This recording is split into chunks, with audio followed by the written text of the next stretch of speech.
Ang tunog ng nabasag na bote ang gumising sa diwa ni Ara mula sa mababaw na pagkakatulog. Iyon ang unang hudyat.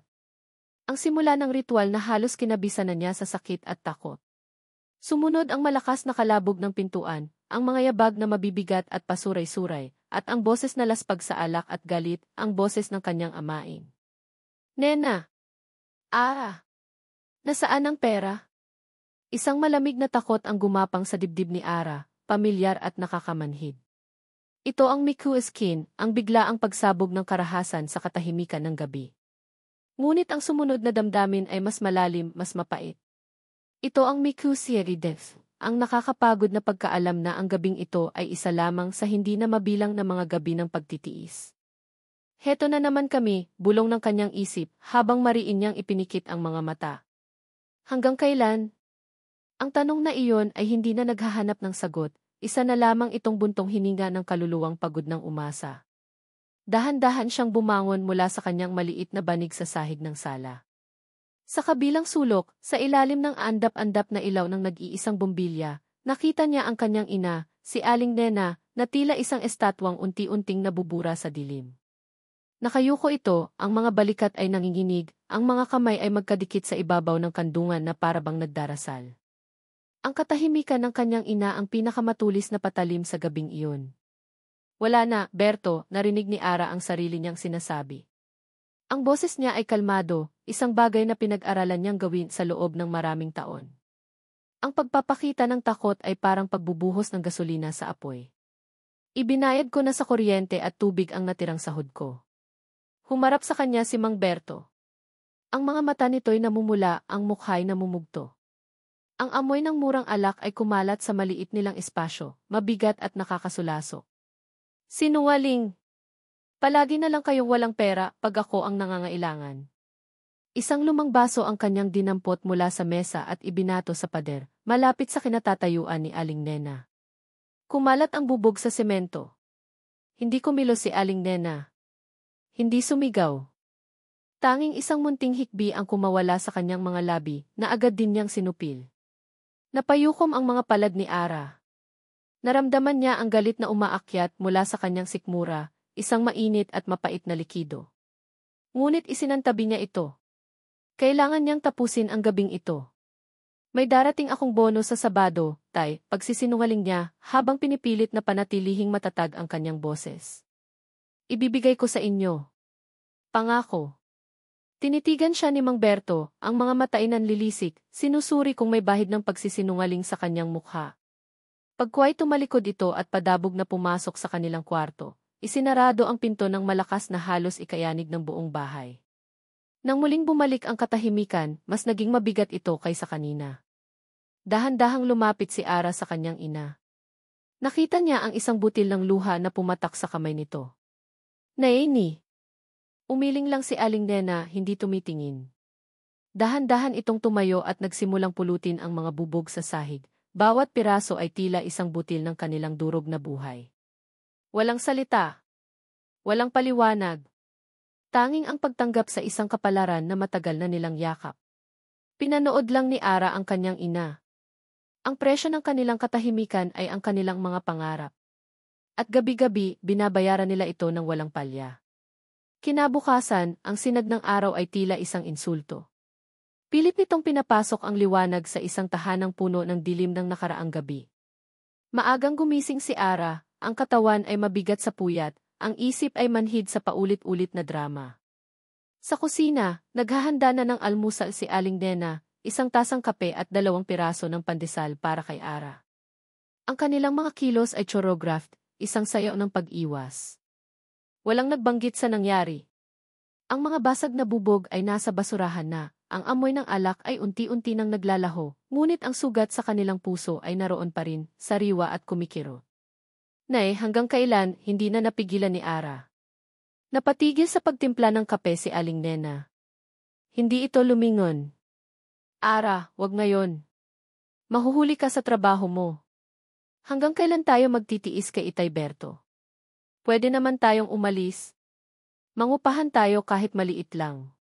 Kaya ko naman tayong buhayin, Nay. Ang mga salitang iyon ay matagal nang gustong kumawala sa kanyang lalamunan.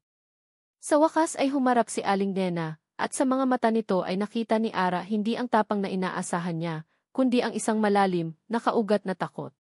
Saan tayo pupunta, anak? Dito na tayo lumaki.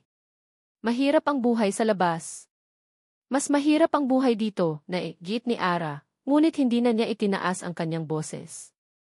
Alam niyang walang patutunguhan ang usapang ito. Napabuntong hininga na lamang siya, isang tunog ng pagkatalo. Kinuha niya ang pandesal at ang kanyang bag. Sige po, Nay. Aalis na ako. Hindi niya hinintay ang sagot. Kailangan niyang makalayo. Kailangan niyang huminga ng hangin na hindi amoy takot at pagsuko. Habang naglalakad siya sa masikip na eskinita ng Barangay Sta. Esperanza, nararamdaman niya ang bigat ng bawat hakbang. Ang ingay ng mga nag-uumagang sasakyan, ang sigawan ng mga bata, ang amoy ng usok at alikabok, lahat ay tila dumadagan sa kanyang pasan. Ang isip niya ay lumilipad. Paano kung tumakas na lang siya mag-isa? Paano kung iwan na lang niya ang lahat? Ngunit ang imahe ng kanyang inang nakayuko habang namumulot ng bubog ay muling sumagi sa kanyang isipan. Hindi niya kaya. Hindi niya kayang iwan ang ina. Sa sobrang pag-iisip, hindi niya namalayan ang kanyang dinaraanan. Bigla siyang nakaramdam ng pagkahilo. Ang kanyang paningin ay nagdilim ng bahagya. Isang hakbang papasuray-suray palabas ng eskinita, patungo sa kalsada. Isang malakas na busina ng sasakyan ang pumunit sa kanyang pag-iisip. Napamulat siya at nakita ang isang paparating na delivery van, ilang pulgada na lang ang layo sa kanya. Nanigas siya sa kinatatayuan, ang kanyang mga paa ay tila ipinako sa semento. Ito na ba ang katapusan? Ngunit bago pa man siya maabot ng sasakyan, isang malakas na braso ang humila sa kanya, pabalik sa tabi ng kalsada. Naramdaman niya ang pagbagsak ng kanyang katawan sa isang matigas, ngunit mainit na dibdib. Ang lakas ng impact ay nagpabalik sa kanyang ulirat. Nanginginig siya, hindi dahil sa pagkakabagsak, kundi sa takot sa kamatayang katatapos lang niyang takasan. Miss, okay ka lang? Isang boses ang bumasag sa kanyang pagkatulala, malalim, kalmado at puno ng pag-aalala. Dahan-dahan niyang iniangat ang kanyang ulo. Ang kanyang mga mata ay sinalubong ng isang pares ng mga matang kulay kape, seryoso ngunit may bahid ng kabaitan. Ang lalaki ay matangkad, may maayos na gupit, at nakasuot ng simpleng puting polo shirt. Hindi siya pamilyar dito. Ako di. Sinubukan niyang magsalita, ngunit ang mga salita ay tila naipit sa kanyang lalamunan. Ang tanging nagawa niya ay umiling habang pilit na hinahabol ang kanyang hininga. Naramdaman niya ang init ng pamumula ng kanyang mukha, isang halo ng hiya at natitirang takot. Huminahon ka, muling sabi ng lalaki. Inalalayan siya nito patungo sa isang mababang pader sa gilid ng tindahan. Umupo ka muna. Huwag kang mag-alala, wala na ang van. Ang boses nito ay parang mahinahong agos ng tubig na unti-unting nagpapakalma sa nagwawalang apoy sa kanyang dibdib. Sumunod si Ara ng walang imik. Nang makaupo, naramdaman niya ang pangangatog ng kanyang mga tuhod. Itinukod niya ang kanyang mga siko sa mga hita at isinubsob ang mukha sa kanyang mga palad. Ang sigaw ng driver ng van, mag-ingat ka sa susunod, ineng, ay umalinggaw sa kanyang tainga bago ito tuluyang humarurot palayo. May masakit ba sa'yo? Baka nabagok ka o nasugatan, tanong ng lalaki. Dahan-dahan siyang nag-angat ng tingin. O wala po. Okay lang ako. Pasensya na po talaga sa abala. Kasalanan ko po, hindi ako tumitingin sa dinaraanan ko. Ang kanyang mga salita ay nagmamadali, puno ng pagnanais na matapos na ang eksena at makalimutan ang kahihiyang idinulot niya. Isang maliit na ngiti ang sumilay sa labi ng lalaki na nagbigay liwanag sa seryoso nitong mukha. Huwag mong isipin yon. Ang aksidente, nangyayari talaga. Ang mahalaga, ligtas ka. Tinitigan siya nito at naramdaman ni Ara na ang tingin nito ay hindi lamang sa kanyang mukha, kundi tila binabasa nito ang pagod sa kanyang mga mata, ang bigat sa kanyang mga balikat. Sigurado ka bang ayos ka lang? Medyo maputla ka. Biglang naalala ni Ara ang kanyang trabaho. Ang itamis ng Pangarap Bakeshop ay hindi naghihintay. Si Aling Tess, ang may-ari, ay mabait ngunit istrikto sa oras. Opo, sir. Okay na po talaga ako. Salamat po ng marami, mabilis niyang sabi habang tumatayo. Kailangan ko na po kasing pumasok. Malalate na po ako. Saan ka ba nagtatrabaho? Baka pwede kitang ihatid, alok nito. Naku, wag na po.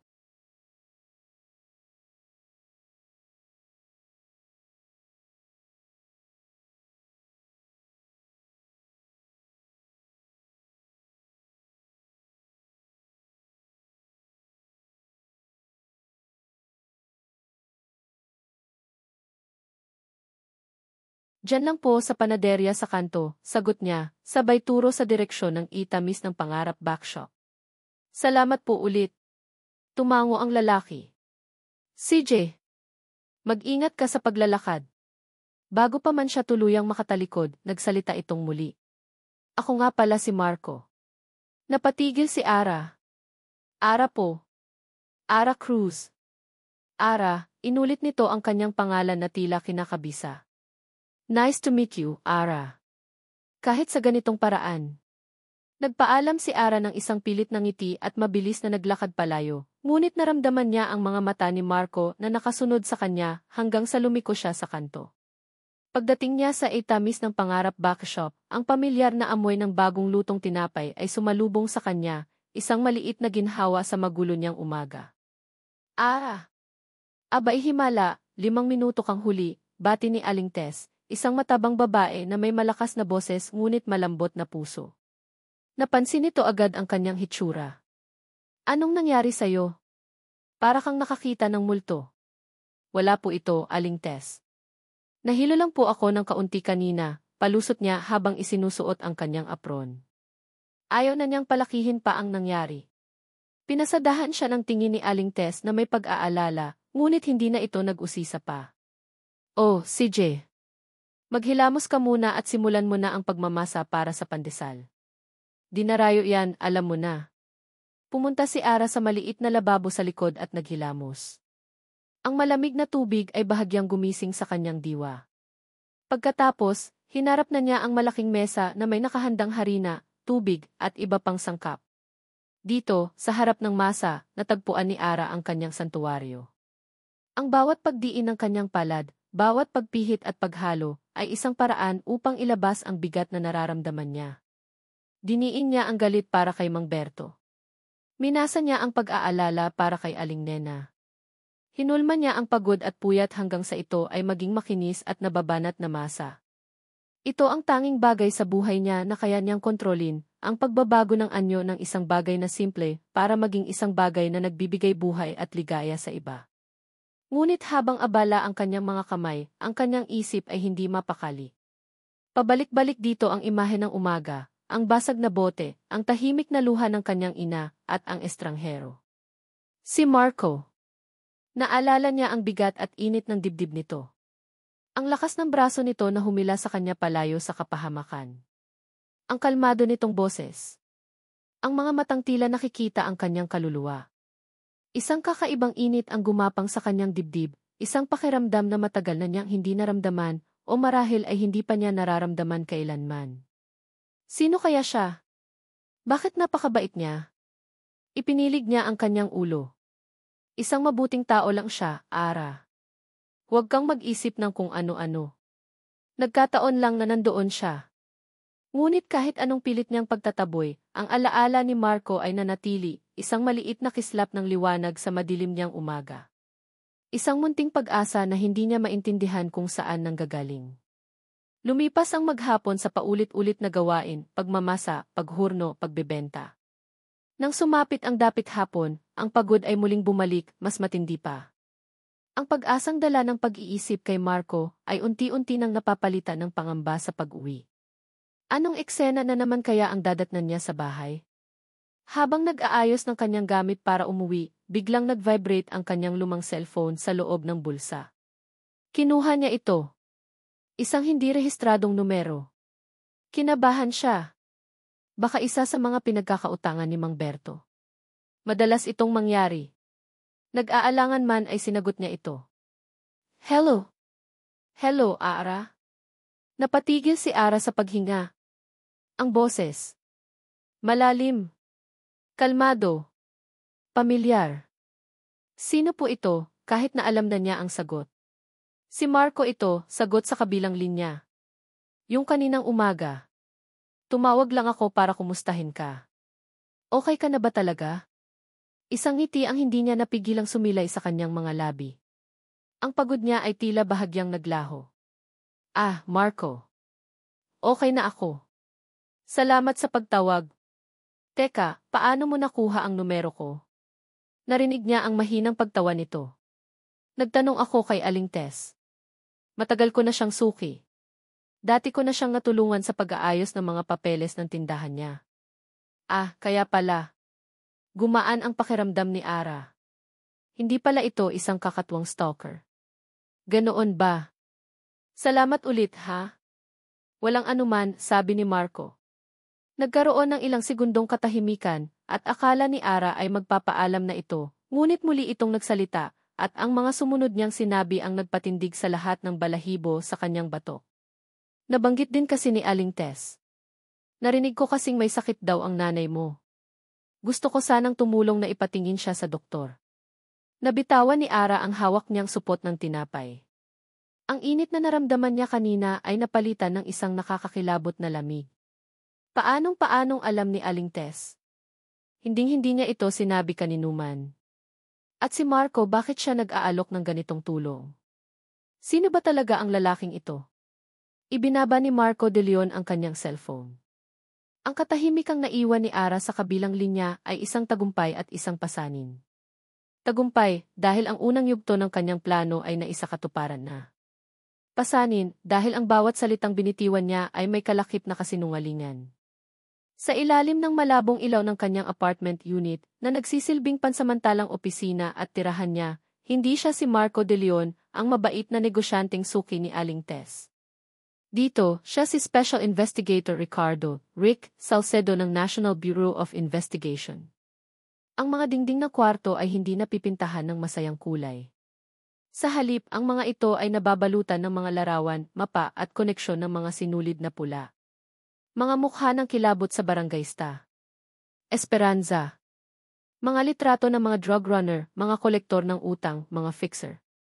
At sa gitna ng lahat ng ito, nakasentro ang isang larawan ng isang lalaking nasa edad 50, nakangiti, at mukhang kagalang-galang habang inaabot ang donasyon sa isang madre. Ang pangalan sa ilalim nito, Dim Eduardo Ayala. Ang pilantropo. Ang negosyante. Ang utak ng sindikatong matagal na niyang tinutugis. Dinampot ni Rick ang isang malamig ng tasa ng kape mula sa mesa at ininom ito. Pate. Iyon ang lasa ng kanyang buhay sa nakalipas na 3 taon. Ang kanyang mga mata ay napadako sa isang maliit at kupas na larawan na nakatayo sa sulok ng kanyang mesa, malayo sa gulo ng investigasyon. Isang larawan niya, mas bata pa ng ilang taon, kasama ang isang teenager na babaeng may mahabang buhok at maningning na mga mata. Ang kanyang kapatid, si Katrina. Isang maikling pagbabalik-tanaw ang sumagi sa kanyang isipan. Isang hapon sa kanilang hardin, naghahabulan sila at nagtatawanan. Kuya, huli ka, sigaw ng masayang boses ni Katrina. Ang daya mo, Kat-Kat. Masyado kang mabilis, sagot niya, habang hinahabol ang hininga at ang puso ay puno ng kaligayahan. Simple. Payapa. Isang buhay na matagal nang ninakaw sa kanya. Ang ngiti sa kanyang labi ay agad na naglaho nang bumalik ang alaala ng araw na iyon, ang araw na natagpuan si Katrina, wala ng buhay, sa isang eskinita sa Sta. Esperanza. Biktima ng e-extortion na nauwi sa karahasan. Ang pulisya ay walang nagawa. Ang kaso ay naging isa lamang sa mga malamig na statistics. Ngunit para kay Rick, iyon ang araw na namatay din ang isang bahagi ng kanyang pagkatao. Mula noon, isinumpa niya na ibibigay niya ang hustisyang hindi nakuha ng kanyang kapatid. At ang hustisyang iyon ay may pangalan, M. Ayala. Kaya narito siya, bilang si Marco de Leon, isang anino na gumagalaw sa gitna ng mga taong gusto niyang iligtas. Ang pagtulong kay Aling Tess noon ay hindi aksidente, ito ay isang kalkuladong hakbang upang magkaroon ng dahilan para mapadpad sa lugar. Ang pagligtas kay Ara kaninang umaga? Iyon ang hindi inaasahan. Pinag-aaralan niya ang galaw ni Mang Berto, ang amain ni Ara, dahil sa impormasyong isa ito sa mga maliliit na i-asset ng sindikato, isang impormante na ginigipit dahil sa malaking utang sa sugal. Nandoon siya sa kanto, nagmamasid, nang makita niyang muntik ng masagasaan ang dalaga. Ang kanyang pagkilos ay instinct. Isang reflex ng isang taong sanay na magprotekta. Ngunit ang naramdaman niya matapos noon ay hindi bahagi ng plano. Ang pakiramdam ng nanginginig na katawan ni Ara sa kanyang mga bisig. Ang takot at determinasyon sa mga mata nito. Ang isang bagay na dalisay at hindi nababahira ng dumi ng mundong ginagalawan niya. May kakaiba sa kanya, pag-amin ni Rick sa sarili. Isang bagay na nagpapaalala sa kanya ng buhay na nawala sa kanya. Ngunit ang damdaming iyon ay isang panganib. Ang paglapit niya kay Ara ay isang kahinaan na maaaring samantalahin ng kalaban. Kailangan mong mag-ingat, Rick. Tungkulin muna. Ang pag-aalok niya ng tulong para sa ina ni Ara ay isang paraan para mapalapit sa pamilya, para masubaybayan si Mang Berto. Ngunit habang sinasabi niya iyon sa telepono, isang bahagi niya ang umaasa na sana ay totoo na lang ang lahat, na siya nga si Marco, isang simpleng tao na gustong tumulong sa isang babaeng nangangailangan nang walang anumang nakatagong motibo.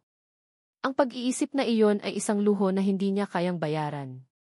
Kinuha niya ang kanyang binoculars at dumungaw sa bintana na may tanawin sa isang bahagi ng eskinita.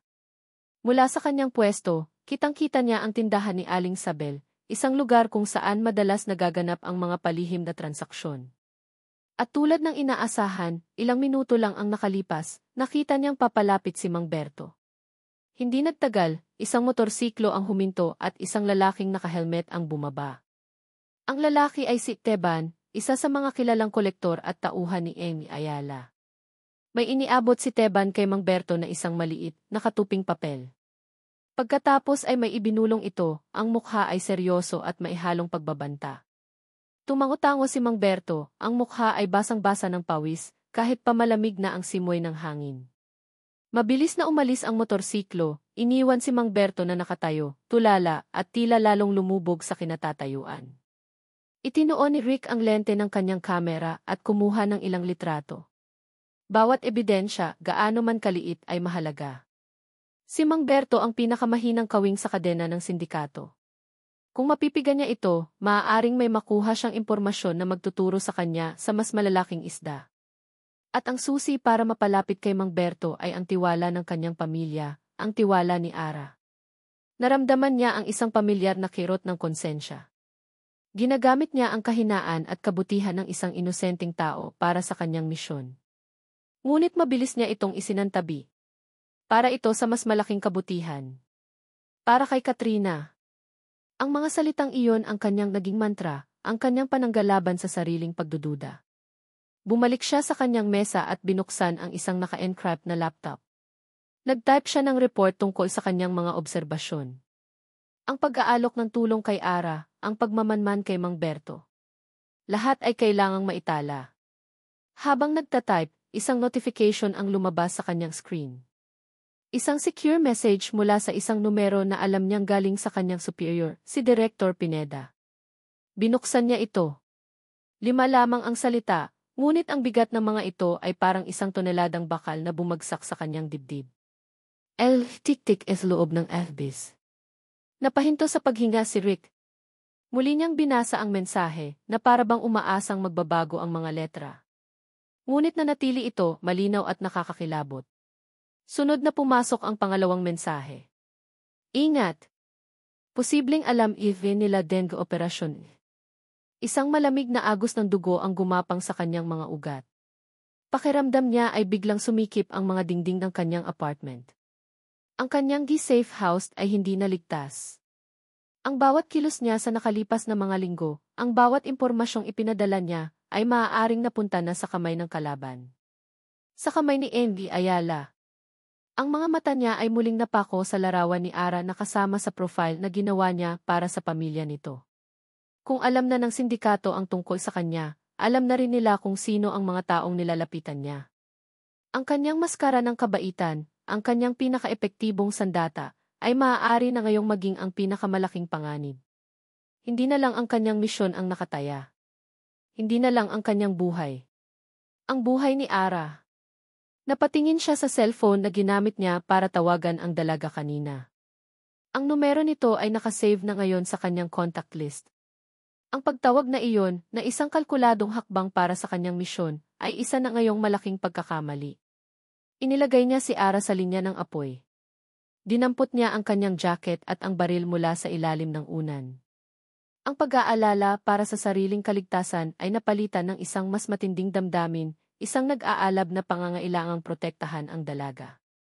Ang kanyang nararamdaman para kay Ara ay hindi na lamang isang komplikasyon, ito na ngayon ang kanyang pinakamalaking takot at ang kanyang pinakamalaking motibasyon. Kailangan niyang tiyakin na ligtas si Ara. Kailangan niyang lumayo, ngunit kailangan din niyang manatiling malapit. Isang imposibleng sitwasyon. Habang papalabas ng pinto, ang kanyang isip ay naglalaro sa isang tanong na walang madaling sagot. Paano mo poprotektahan ang isang tao mula sa isang panganib na ikaw mismo ang nagdala? Ang alok ni Marco ay umalinggaw-ngao sa isipan ni Ara na parang isang kampanang sabay-sabay na nagbibigay ng pag-asa at pagbabala. Paanong-paano niya nalaman? Ang tanong na iyon ang bumabagabag sa kanya habang papalapit ang araw ng kanilang pagkikita. Isang bahagi niya ang gustong tumanggi, isang boses na pinalaki sa hirap at kawalan ng tiwala na nagsasabing walang bagay na libre, na ang bawat kabaitan ay may kapalit. Ngunit may isa pang boses, isang bulong na mas desperado, ang tunog ng hirap na pag-ubo ng kanyang ina tuwing gabi, isang tunog na tila unti-unting umuubos sa natitirang liwanag sa kanilang tahanan. Kaya naman, sa huli, nanalo ang desperasyon. Sa isang maikling text message na nanginginig niyang tinipa, pumayag si Ara. Nang dumating ang araw ng Sabado, sinundo sila ni Marco sa kanto ng kanilang eskinita. Nakasakay ito sa isang simpleng owner-type jeep, hindi magarbo, ngunit malinis at maayos. Ang normalidad nito ay bahagyang nagpakalma sa kaba ni Ara. Magandang umaga po, Aling Nena. Sa inyo rin, Ara, bati ni Marco, ang ngiti nito ay kasing liwanag ng araw. Magandang umaga din sayo, iho, sagot ni Aling Nena. Na bihira mangusap ay tila bahagyang gumaan ang pakiramdam sa magalang na pagbati ng binata. Sa loob ng sasakyan, tahimik lang si Ara, pinagmamasdan kung paano makipag-usap si Marco sa kanyang ina. Walang pagkukunwari, walang pag-aalinlangan. Ang bawat tanong nito tungkol sa kalusugan ni Aling Nena ay may kasamang tunay na pag-aalala. Ang bawat sagot nito sa mga tanong ng kanyang ina tungkol sa kanyang sarili ay magalang at simple. May maliit lang po akong negosyo ng buy and sell, Aling Nena. Sapat lang po para makatulong sa iba paminsan-minsan. Ang kabaitan ni Marco ay isang bagay na hindi sanay si Ara. Ito ay isang wikang banyaga sa kanyang mundo at pinipilit niyang hanapan ito ng mali ng nakatagong kahulugan. Ngunit wala siyang makita. Sa klinika, ang pagiging maalaga ni Marco ay lalong lumitaw. Hindi niya sila basta iniwan sa waiting area. Sinamahan niya sila sa loob, kinausap ang doktor ng may respeto, at nakinig sa bawat detalye. Natuklasan na si Aling Nena ay may chronic bronchitis, na pinalala ng stress at marahil ng hindi malinis na hangin sa kanilang lugar. Kailangan ng gamot at pahinga. Nang oras na para magbayad sa cashier, akmang bubuksan na ni Ara ang kanyang pitaka, ngunit mahinahon siyang pinigilan ni Marco. Ako na muna ang bahala, Ara, sabi nito sa paraang hindi tumatanggap ng pagtutol. Huwag mo nang isipin. Ang mahalaga, gumaling si nanay. Bago pa man makasagot si Ara, tapos na ang lahat. Inabot sa kanya ni Marco ang reseta at isang supot ng mga gamot. Nakatayo lang si Ara doon, hawak ang mga gamot, ang puso niya ay puno ng isang emosyong hindi niya mapangalanan, isang mabigat na halo ng pasasalamat at hiya. Sa buong buhay niya, siya ang laging nagbibigay, ang laging nagsasakripisyo. Ngayon lang may isang taong hindi niya kaano-ano na gumawa nito para sa kanila. Ang mga sumunod na araw ay tila isang panaginip. Masugid na tinawagan ni Marco si Aling Nena para kumustahin ito. Isang hapon, pagkatapos ng trabaho, nag-aya itong maglakad-lakad. Para naman makalanghap ka ng ibang hangin, sabi nito sa telepono. Sasamahan kita pa uwi pagkatapos. Nagkita sila sa isang maliit na parke malapit sa simbahan. Ang papalubog na araw ay nagbibigay ng ginintuang kulay sa paligid. Naglakad sila ng walang partikular na patutunguhan.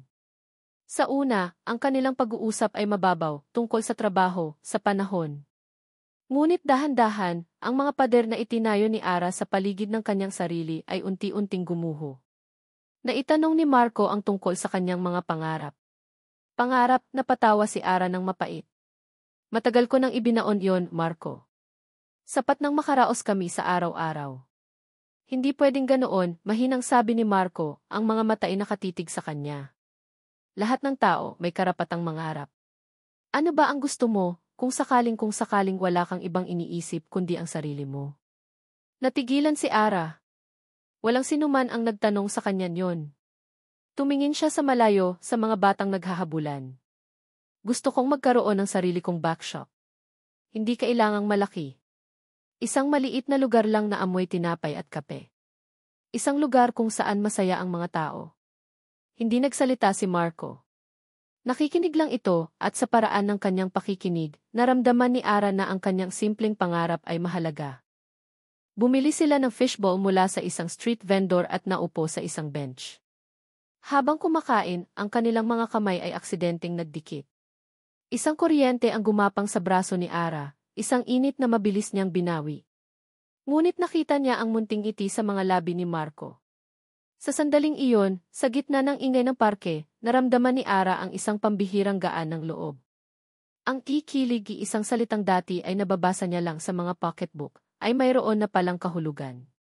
Sa pagitan niya at ni Marco, may nabubuong isang bagay na maganda at totoo.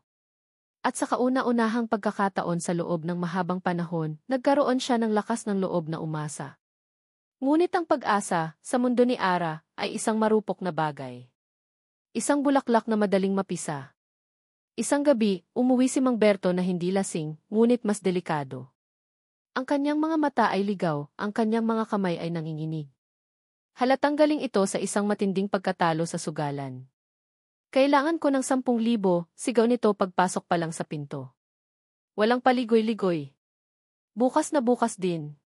Saan naman kami kukuha ng ganyang kalaking pera, Berto? Nanginginig na sagot ni Aling Nena, na nooy nag-aayos ng kanilang hapunan. Hindi ko alam. Magnakaw kayo kung kinakailangan. Kapag hindi ako nakapagbayad bukas, patay ako. Ang kanyang boses ay puno ng takot na nag-anyong galit. Ikaw, Nena. Baka may tinatago kang pera dyan. Hinalughob nito ang maliit na aparador kung saan nila itinatago ang kanilang kakarampot na ipon. Nang makitang wala itong laman, bumaling ito kay Aling Nena na may pagbabanta. Wala talaga, Berto. Maniwala ka, pagmamakaawa ng matanda. Huwag mo akong ginagago, sigaw ni Mang Berto. Sa sobrang pagkasifayo, itinulak niya ng malakas si Aling Nena. Bumagsak si Aling Nena sa semento, tumama ang kanyang siko sa gilid ng mesa. Isang sigaw ng sakit ang kumawala sa kanya. Iyon na ang huling patak. Ang lahat ng takot at pagtitimpi ni Ara ay biglang naglaho, napalitan ng isang nag-aapoy na galit. Mabilis siyang lumapit at humarang sa pagitan ng kanyang ina at amain. Tama de, Kiray. Sobra Jine. Ang sigaw niya ay umalingaw sa kanilang maliit na bahay, puno ng sakit at galit na naipon sa loob ng maraming taon. Umalis ka na. Umalis ka na sa buhay namin. Nagulat si Mang Berto sa biglaang pagbabago ni Ara. Ngunit ang gulat ay napalitan ng panlilisik ng mga mata. Itinaas nito ang kamay, akmang sasampalin si Ara. Ngunit hindi na tinag si Ara. Tinitigan niya ito ng diretsyo sa mga mata, hinahamon ito. Sa huli, si Mang Berto ang unang bumigay. Ibinaba nito ang kanyang kamay, bumuntong hininga ng malakas, at padabog na lumabas ng bahay, isinisigaw ang mga mura at pagbabanta. Nang sila na lang ang natira, dinaluhan ni Ara ang kanyang ina, na umiiyak na ngayon ng tahimik, hawak ang namumula at nagsisimula ng mamagang siko. Habang tinutulungan niya itong tumayo, isang malamig at matigas na desisyon ang nabuo sa puso ni Ara. Hindi na pwede. Hindi na niya hahayaang mangyari pa ito. Kinagabihan, hindi makatulog si Ara. Ang kuryente nila ay naputulan na dahil hindi pa nababayaran. Ang tanging liwanag ay mula sa isang kandila na sumasayaw sa dilim. Si Mang Berto ay hindi pa umuuwi. Naalala niya ang sinabi nitong kailangan nito ng pera. Alam niyang may tinatago itong pera kung minsan, mga panalo sa sugal na hindi nito ibinibigay sa kanila. Kailangan niya ng pera para sa kuryente. Kailangan niya ng pera para sa gamot ni nanay. At higit sa lahat, kailangan niya ng pera para makaalis na sila. Dahan-dahan siyang pumasok sa kwarto ng kanyang amain. Ang amoy ng maruming damit at luma ay sumalubong sa kanya. Nagsimula siyang maghalungkat. Sa ilalim ng kama. Sa mga bulsa ng pantalon. Sa loob ng mga lumang kahon. Wala. Nang malapit na siyang sumuko, napansin niya ang isang pares ng luma at sira-sirang sapatos na nakasiksik sa pinakasulok ng aparador. Isang pares ng sapatos na hindi na nito isinusuot, ngunit hindi rin ito itinatapon. May kung anong nag-udyok sa kanya na kunin ito. Mabigat ito para sa isang sapatos. Kinalog niya ito. May narinig siyang isang mahinang kalampag sa loob. Hindi tunog ng barya. Mas solido. Mas mabigat. Pinasok niya ang kanyang kamay sa loob ng sapatos, at ang kanyang mga daliri ay sumayad sa isang matigas na bagay na nababalutan ng manipis na tela. Hinila niya ito palabas. Sa liwanag ng kandila, nakita niya kung ano ito. Hindi pera. Isang maliit at itim na notebook. Ang pabalat nito ay gastado na, ang mga sulok ay tupi-tupi. Binuklat niya ito. Ang kanyang puso ay nagsimulang tumibok ng mabilis. Ang mga pahina ay puno ng sulat kamay ni Mang Berto. Mga pangalan na hindi niya kilala. Mga petsa. At sa tabi ng bawat pangalan at petsa may mga halaga. Libo-libo. Minsan, daan-daang libo. Sa tabi ng ilang pangalan, may mga salitang nakasulat, "This gift payout." Collectionista. Cruise. Delivery peer. Hindi ito listahan ng mga utang niya. Ito ay listahan ng mga transaksyon. Isang ledger. Habang binubuklat niya ang mga pahina, ang kanyang paghinga ay bumibilis. Ang mga butil ng katotohanan ay unti-unting nabubuo sa kanyang isipan, bumubuo ng isang larawang nakakatakot at madilim. Ang pagiging batugan at sugaron ni Mang Berto ay hindi lang simpleng bisyo. Mayroon pang iba. Isang bagay na mas malalim. Mas mapanganib.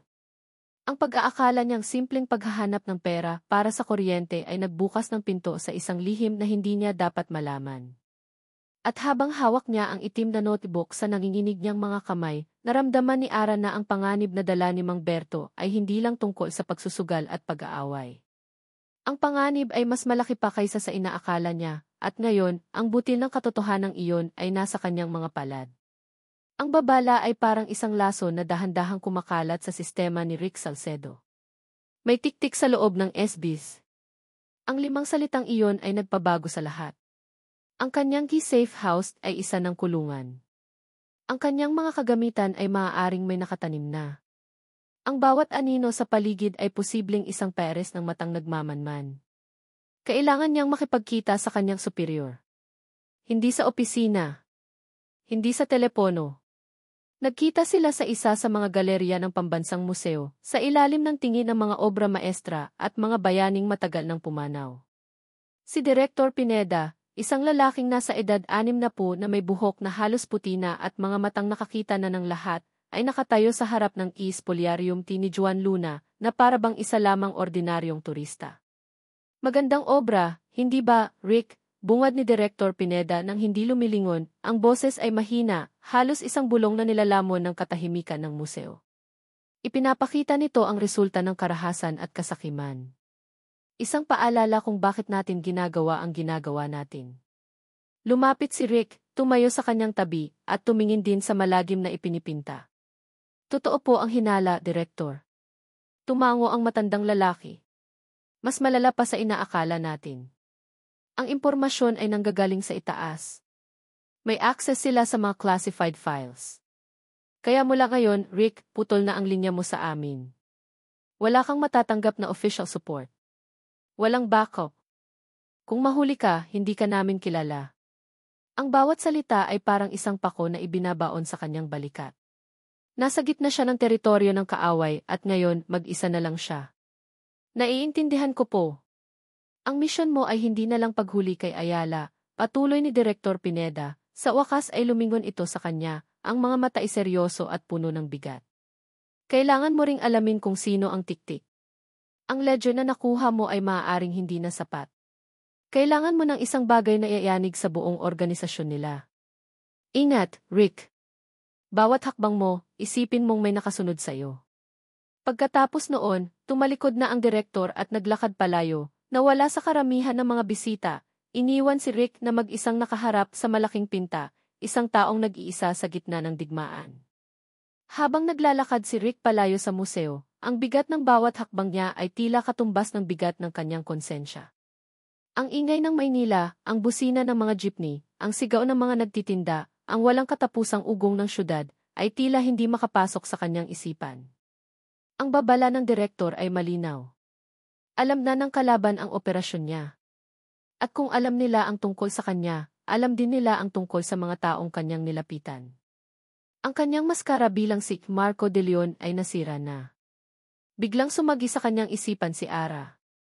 Ang kanyang ngiti sa parke. Ang paraan ng pagliwanag ng kanyang mga mata nang ikwento niya ang pangarap niyang bakshop. Ang tiwalang unti-unti niyang ibinibigay sa kanya.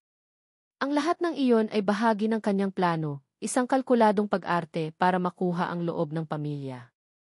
Ngunit sa isang lugar sa pagitan ng mga kasinungalingan, may tumubong katotohanan. Ang pag-aalala niya para kay Ara ay hindi na isang pagkukunwari. At iyon ang kanyang pinakamalaking pagkakamali. Ang imahe ng kanyang kapatid, si Katrina, ay biglang nahaluan ng mukha ni Ara, dalawang inosenteng mukha na pinag-isa ng kapahamakan na siya mismo ang may dala. Ipinangako niya sa sarili na poprotektahan niya ang mga inosente, ngunit sa kanyang ginagawa, inilalagay niya sa bingit ng kamatayan ang isang babaeng ang tanging kasalanan ay ang maniwala sa isang kasinungalingan. Isang mapait na kabalintunaan. Ang pagsisisi ay parang laso na mas matindi pa sa babala. Ang pagiging Special Investigator Rick Salcedo ang pumatay sa kapatid niya. At ngayon, ang pagiging si Marco de Leon ay maaaring pumatay kay Ara. Kailangan niyang malaman kung ano na ang alam ng sindikato. Kailangan niyang malaman kung si Mang Berto ay nasa panganib na. Dahil kung si Mang Berto ang target, madadamay ang buong pamilya. Madadamay si Ara. Ang pagkaapurado ay pumalit sa pagsisisi. Kailangan niyang kumilos. Sa kabila ng panganib, bumalik si Rick sa kanyang apartment. Dahan-dahan, halos walang ingay. Maingat niyang sinuri ang pinto, ang isang hibla ng buhok na inilagay niya sa siwang ay naroon pa rin. Walang pumasok. Sa ngayon, sa loob, hindi niya binuksan ang ilaw. Ang tanging liwanag ay nagmumula sa siwang ng bintana. Kinuha niya ang isang maliit na high-frequency listening device mula sa isang lihim na kompartimento sa ilalim ng sahig.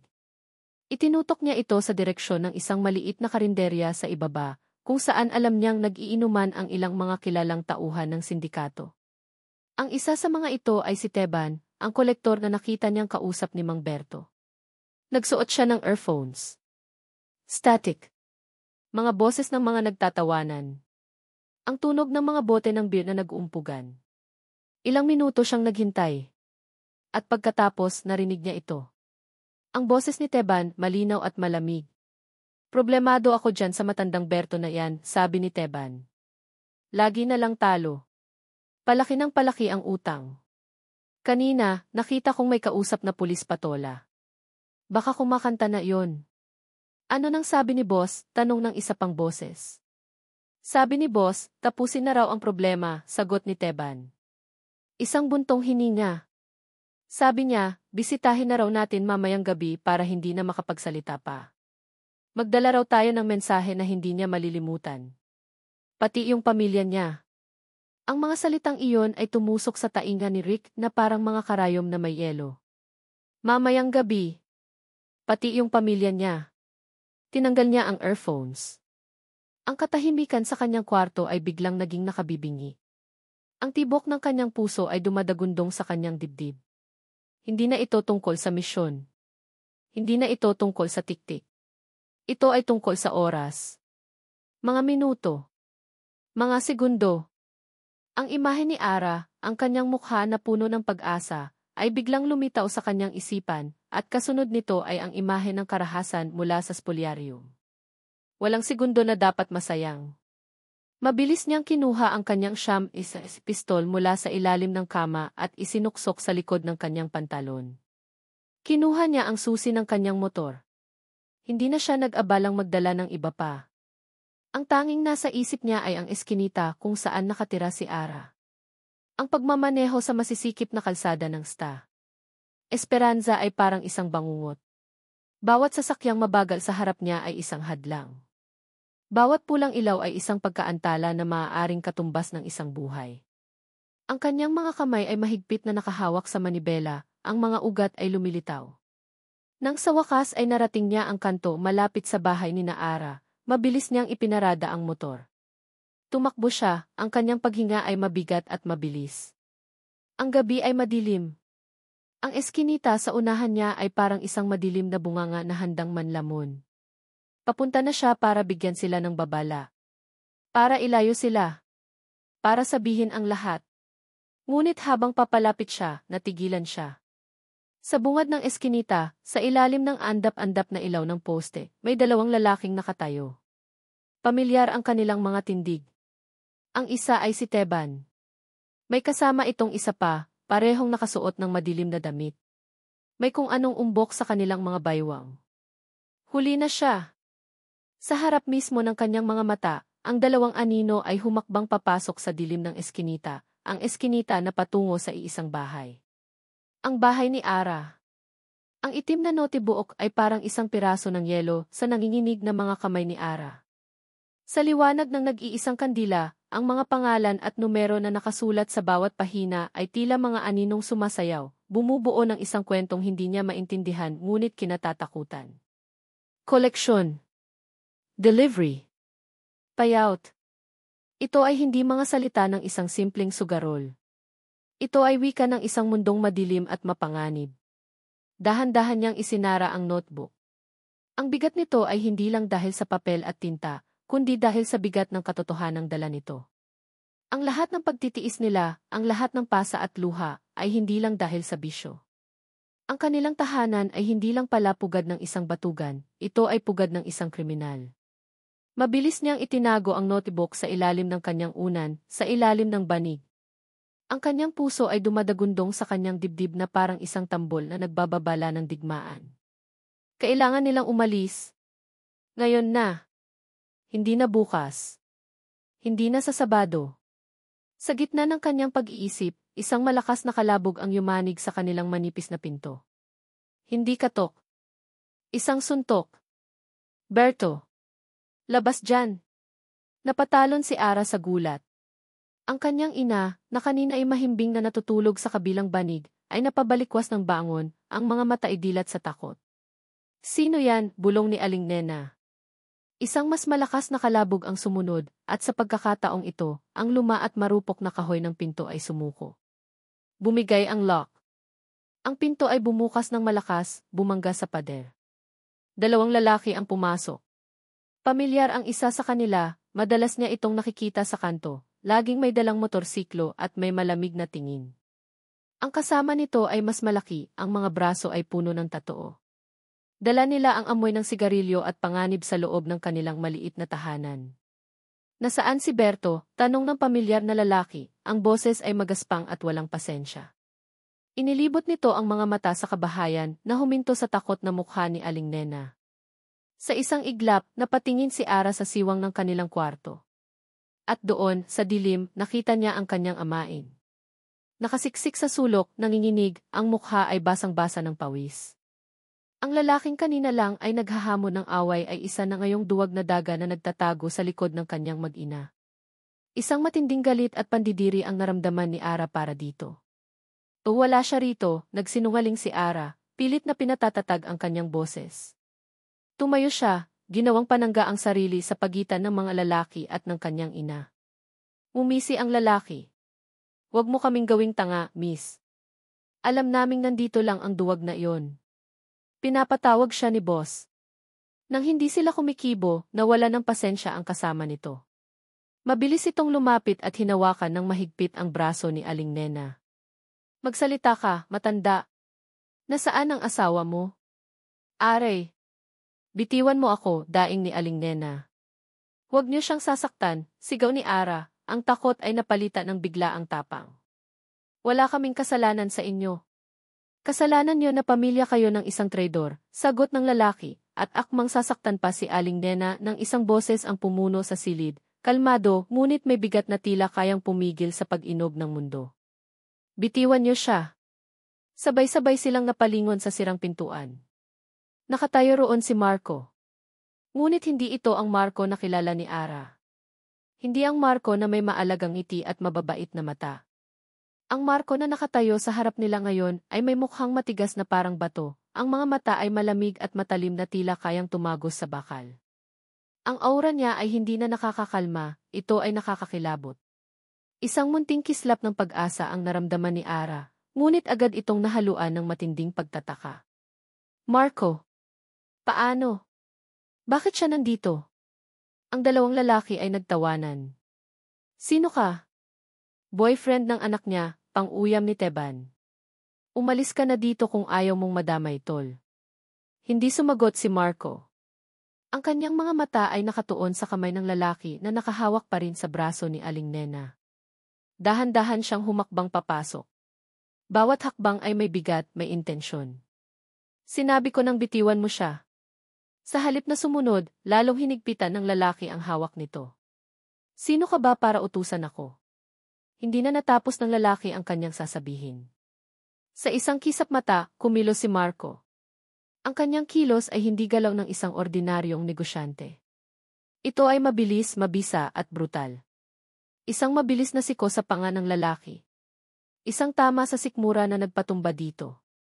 Bago pa man makakilos si Teban, isang malakas na sipa ang tumama sa dibdib nito, nagpabagsak dito sa sahig. Napatanga si Ara. Ang lahat ay nangyari sa loob lamang ng ilang segundo.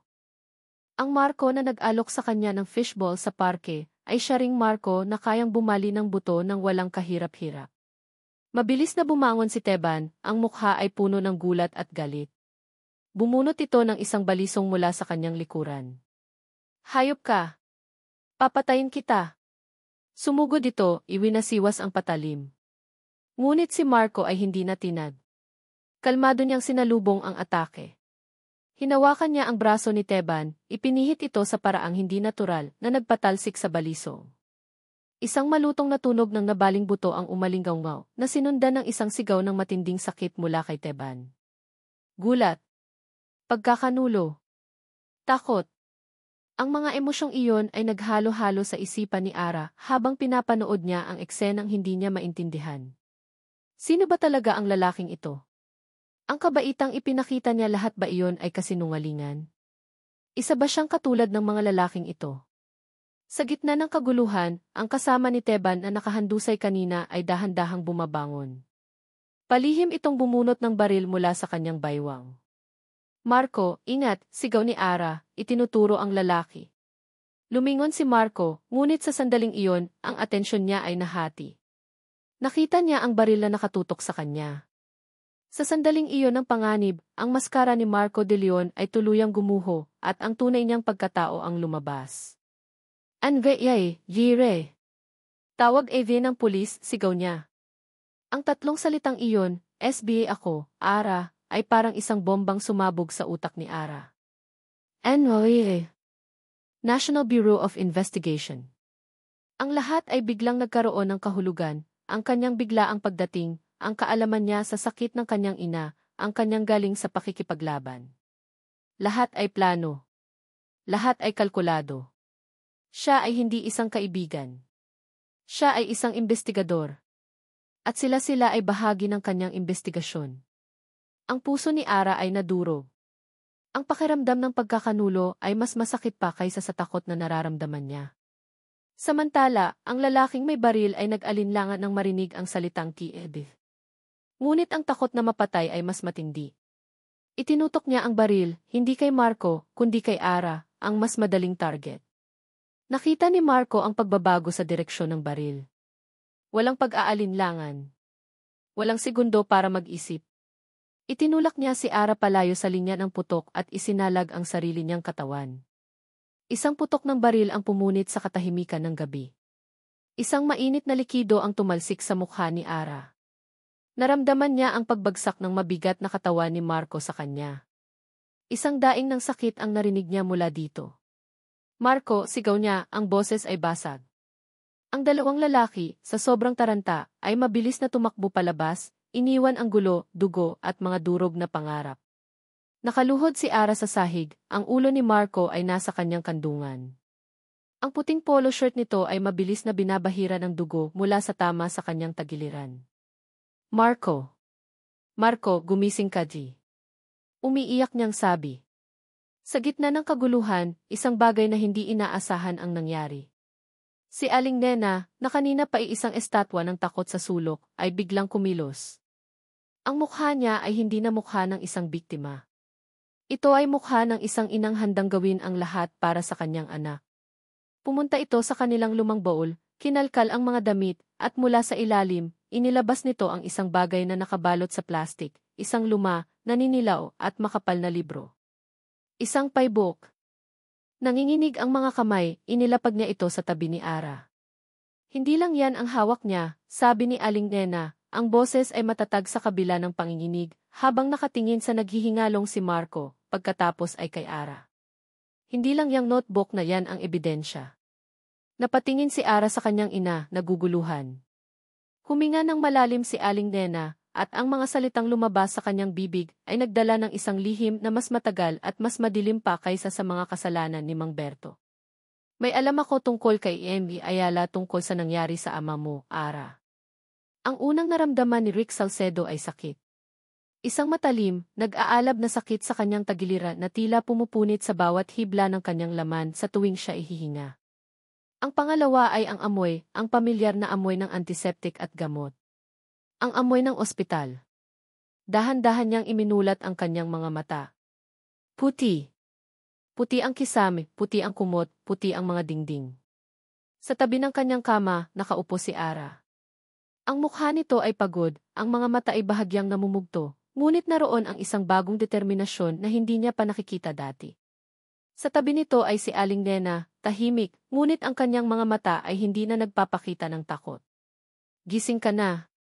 Ang boses ni Ara ay mahina, isang halo ng ginhawa at natitirang sakit ng pagkakanulo. Sinubukan ni Rick na bumangon, ngunit isang matinding kirot ang pumigil sa kanya. Napadaing siya. Dahan-dahan lang, sabi ni Ara, inalalayan siya pabalik sa pagkakahiga. Sabi ng doktor, maswerte ka raw. Daplisan lang ang tama, pero malalim. Kung tumama sa buto, baka ibang kwento na. Nagtagpo ang kanilang mga mata. Sa mga mata ni Ara, nakita ni Rick ang mga tanong na hindi nito masabi. Ang sakit. Ang pagtataka. Sorry, bulong ni Rick, ang boses ay paos. Sorry sa pagsisinungaling ko, Ara. Napayo ko si Ara. Hindi ako dapat ang magsorry. Ikaw iniligtas mo kami. Iniligtas mo ako. Itinaas niyang muli ang kanyang tingin, at sa pagkakataong ito, puno na ito ng pag-unawa. Ang Marco na nakilala ko sa parke, ang taong tumulong sa nanay ko, totoo rin ba yon? O bahagi lang lahat ng misyon mo? Ang tanong na iyon ang pinakamasakit sa lahat, dahil kahit siya ay nalilito na. Ngunit sa sandaling iyon, alam niya ang sagot. Tinitigan niya si Ara ng diretso sa mga mata. Ang pagiging SB agent ko, yon ang trabaho ko. Pero ang pag-aalala ko sa'yo, Ara, totoo yon. Totoo ang lahat ng naramdaman ko. Isang butil ng luha ang pumatak mula sa mata ni Ara. Hindi ito luha ng kalungkutan, kundi ng pagtanggap. Tumango ito, at sa simpleng kilos na iyon, naramdaman ni Rick ang isang bigat na nabawas sa kanyang dibdib. Isang maliit na pagpapatawad. Isang maliit na pangako. Kinabukasan, sa kabila ng utos ng doktor na magpahinga, ipinatawag ni Rick ang kanyang pinagkakatiwalaang team sa isang pribadong silid sa ospital. Naroon si Agent Reyes, ang kanyang kanang kamay, at si Agent Santos, ang kanilang tech expert. Si Director Pineda, sa kabila ng panganib, ay dumating din. Sa ibabaw ng isang mesa, nakalatag ang dalawang ebidensya, ang itim na notebook na nakuha ni Ara mula kay Mang Berto, at ang lumat na ninilaw na paybuok na itinago ni Aling Nena sa loob ng maraming taon. Ito ang ledger ni Mang Berto, paliwanag ni Rick, itinuturo ang itim na notebook. Mga pangalan, petsa, halaga. Maliliit na transaksyon. Street level. Mahalaga, pero hindi sapat para idiin si Ayala. Pagkatapos ay itinuro niya ang lumang paybook. Pero ito ang magbabago ng lahat. Sa tulong ni Aling Nena at Ara, na naroon din sa silid, isinalaysay nila ang kwento sa likod ng paybook. Si Aling Nena, sa kanyang kabataan, ay labandera para sa pamilya ng dating kanang kamay ni Eggy Ayala, isang lalaking nagngangalang Delgado, na namatay sa isang aksidente, maraming taon na ang nakalipas. Ang paybook na ito ay pag-aari ni Delgado. Narinig ko silang nag-uusap isang gabi, pagsasalaysay ni Aling Nena, ang boses ay nanginginig sa alaala. Si Envy Ayala at si Delgado. Galit na galit si Envy Ayala dahil may isang pulis daw na masyadong malapit ng matuklasan ang operasyon nila. Isang matapat na pulis na hindi nila masuhulan. Napatingin si Rick kay Ara. Ang mukha ng dalaga ay napuno ng sakit habang unti-unting nabubuo ang katotohanan. Ang pangalan ng pulis na iyon, patuloy ni Aling Nena, ay si Corporal Antonio Cruz. Ang ama ni Ara. Napaiyak si Ara at agad siyang niyakap ni Rick.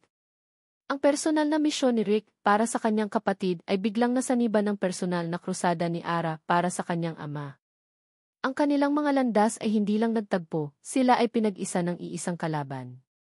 Ang paybok ni Delgado ay hindi lang naglalaman ng mga pangalan ng mga drug lord at corrupt na opisyal. Sa huling pahina nito, may isang maikling entry na isinulat sa ibang tinta, tila idinagdag sa pagmamadali, GC Final Pay. Bodega #7.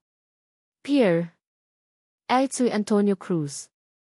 Ang key final peg ay isang euphemism para sa pagpatay. At ang lokasyon kung saan ito nangyari. Ang Bodega #7 sa pier iyon ang sentro ng operasyon nila, sabi ni Rick, ang kanyang mga mata ay nag-aalab. Ang Legion ni Berto, ang paybok ni Delgado lahat ay tumuturo doon. At ngayon, may testigo na tayo. Tumingin siya kay Aling Nena. At may motibo na tayo kung bakit nila pinatahimik ang ama mo, Ara. Pinagsama-sama ni Agent Santos ang lahat ng impormasyon sa isang digital map. Boss, ayon sa blueprint ng pier na nakuha natin dati, ang Bodega #7 ay may matinding security. Pero ayon sa Legion ni Berto, may mga delivery na nangyayari tuwing Miyerkules ng gabi. Iyon ang pagkakataon natin. Tumingin si Rick kay Director Pineda. Direktor, kailangan ko ng go signal. Hindi opisyal. Isang rogue operation. Kami-kami lang. Tinitigan ni Director Pineda si Rick, pagkatapos ay si Ara. Nakita niya ang apoy sa mga mata ng dalawa. Tumango ito. Gawin niyo ang dapat gawin. Ibigay niyo ang hustisyang matagal nang ipinagkait. Pero tandaan niyo kung mabigo kayo. Hindi kami mabibigo, putol ni Rick, ang boses ay puno ng determinasyon. Miracles. Ang gabi ay madilim at ang hangin ay maalat.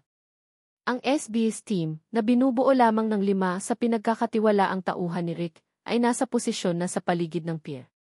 Si Rick, sa kabila ng kanyang sugat na nababalutan ng makapal na benda, ay nangunguna sa operasyon mula sa isang van na puno ng monitor na nakaparada ilang bloke ang layo. Katabi niya si Ara. Iginiit ni Ara na sumama. Kailangan kong makita ito, Rick. Para sa tatay ko. Mula sa mga body camera ng kanyang mga tauhan, pinanood ni Rick ang pagsalakay. Mabilis. Tahimik. Ang mga gwardiya ay isa-isang napasuko. Pinasok nila ang Bodega #7. Gaya ng inaasahan, naroon ang lahat. Mga kahon ng ipinagbabawal na gamot, mga armas, at si Envy Ayala mismo, na nakikipagpulong sa mga kasosyo niyang dayuhan. And gay. Nobody move, sigaw ni Agent Reyes. Nagsimula ang putukan.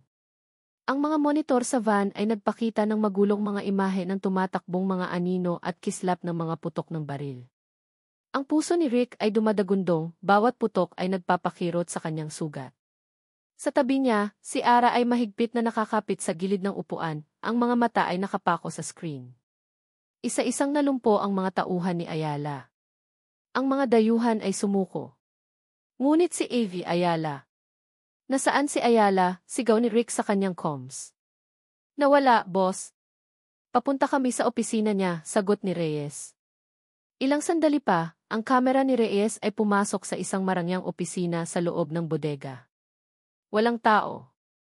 Huli na tayo, sabi ni Rick, ang kanyang boses ay puno ng pagkasifayo. Tumakas na siya. Napasuntok siya sa mesa.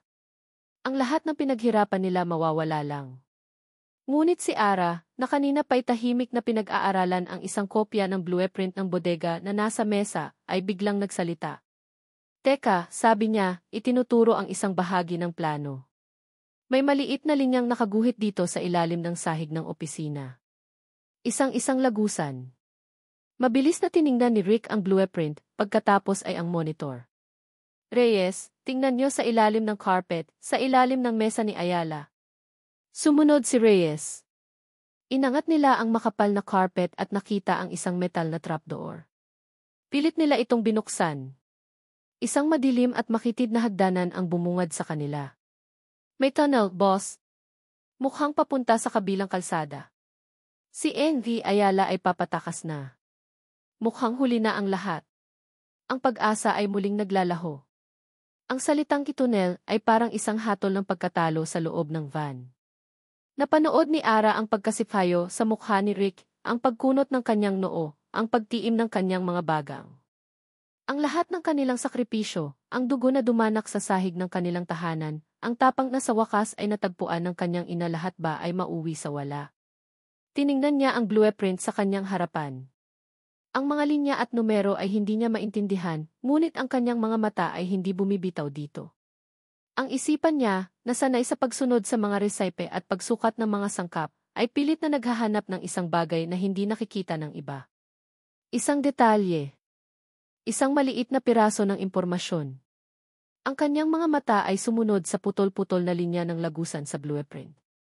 Tumatawid ito sa ilalim ng kalsada, at ang dulo nito ay nasa isang blankong espasyo sa mapa.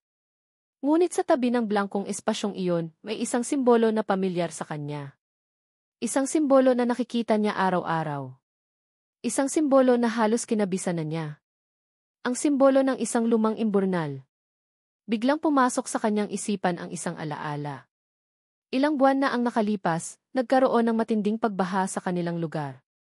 Naalala niya ang mga tauhan ng barangay na nagbubukas ng takip ng imburnal na iyon, isang malaki at bilog na takip na metal na nasa eskinita mismo sa likod ng itamis ng pangarap backshop. Rick, sabi niya, ang boses ay nanginginig sa biglaang realisasyon. Hinawakan niya ang braso nito. Ang lagusan, alam ko kung saan ito lalabas. Napalingon si Rick sa kanya, ang mga mata ay nagtatanong.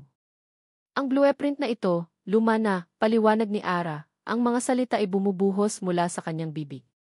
Blanko ang lugar na iyan sa mapa, pero ngayon may eskinita na dyan. Ang eskinita sa likod ng backshop. At ang dulo ng lagusan, konektado ito sa lumang imburnal doon. Sigurado ako. Agad na tiningnan ni Rick ang isang mas bagong satellite map sa isa sa mga monitor. Tinuro ni Ara ang eksaktong lokasyon. Nakita ni Rick ang tinutukoy niya. Isang kislap ng pag-asa ang muling nabuhay sa mga mata ni Rick. Agad niyang kinuha ang kanyang radyo. Santos, kunin mo ang 2 tauhan. Pumunta kayo sa likod ng backshop sa Sta. Esperanza, ngayon mailalabas sa imburnal dyan. Huwag ninyong hahayaang makatakas. Pagkatapos ay bumaling siya kay Ara, at sa unang pagkakataon, nakita niya ang isang ngiti ng tagumpay sa mukha nito. Ara, henyo ka. Ang mga sumunod na minuto ay tila isang walang katapusang paghihintay. Ang kanilang mga mata ay nakapako sa monitor na nagpapakita ng body camera ni Agent Santos habang tumatakbo sila patungo sa eskinita.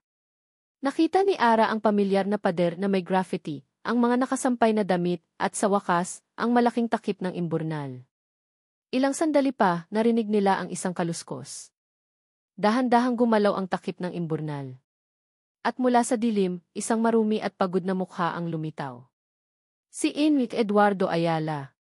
Hindi niya namalayan ang presensya ng mga ahente hanggang sa huli na ang lahat. Enrique Ayala, Denbith. Huli ka na, sabi ni Agent Santos habang nakatutok ang baril sa kanya. Sa loob ng van, napahinga ng malalim si Ara. Napasandal siya sa upuan at naramdaman niya ang pagod at tensyon na unti-unting umaalis sa kanyang katawan na pinapalitan ng isang damdamin ng kapayapaan na matagal na niyang hindi naramdaman. Tumingin siya kay Rick.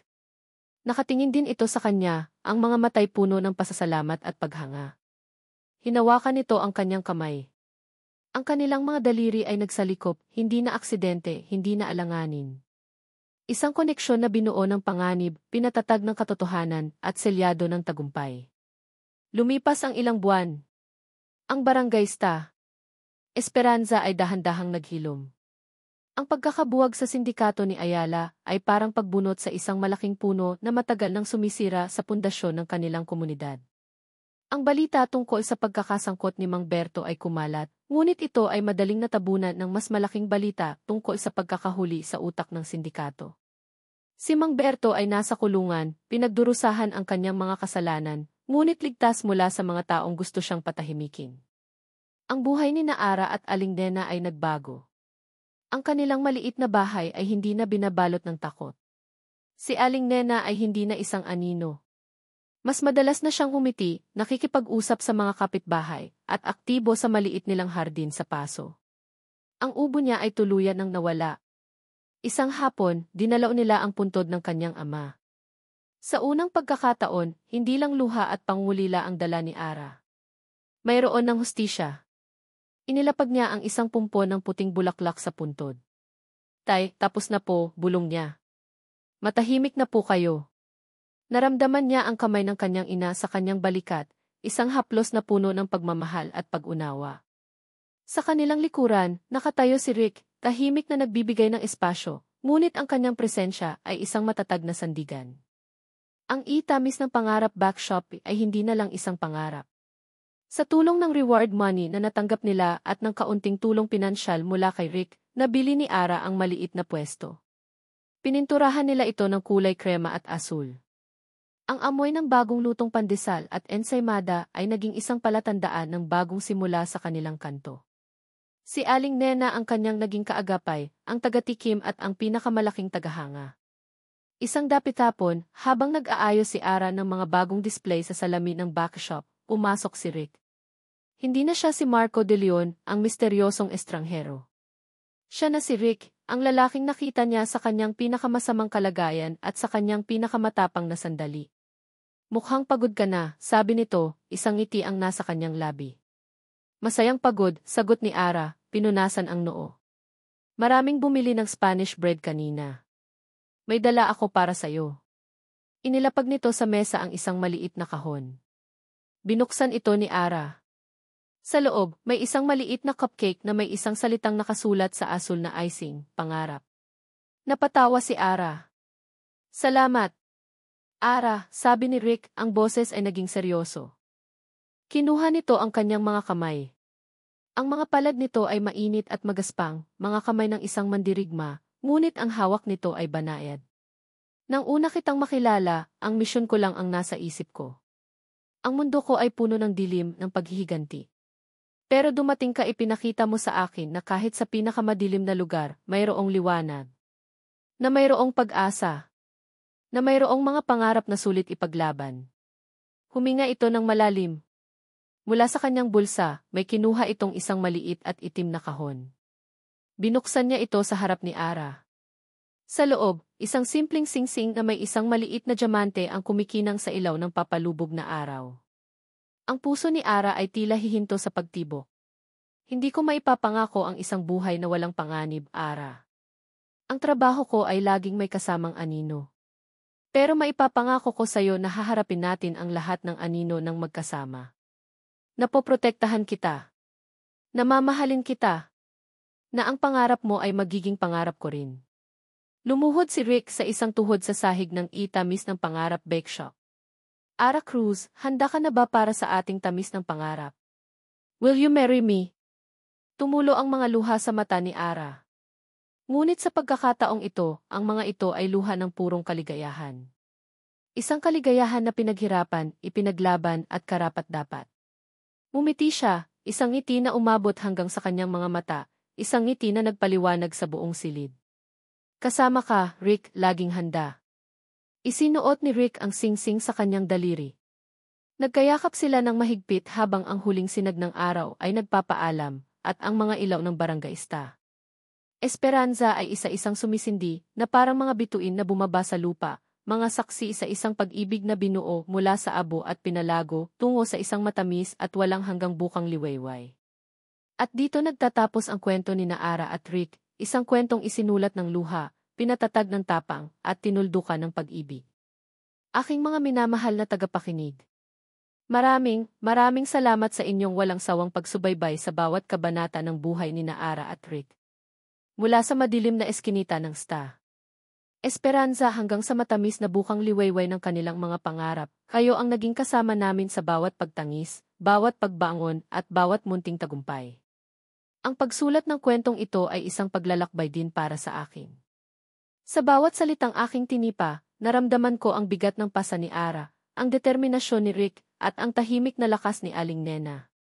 Naging paalala ito na sa likod ng bawat pagsubok, mayroong nakatagong katatagan.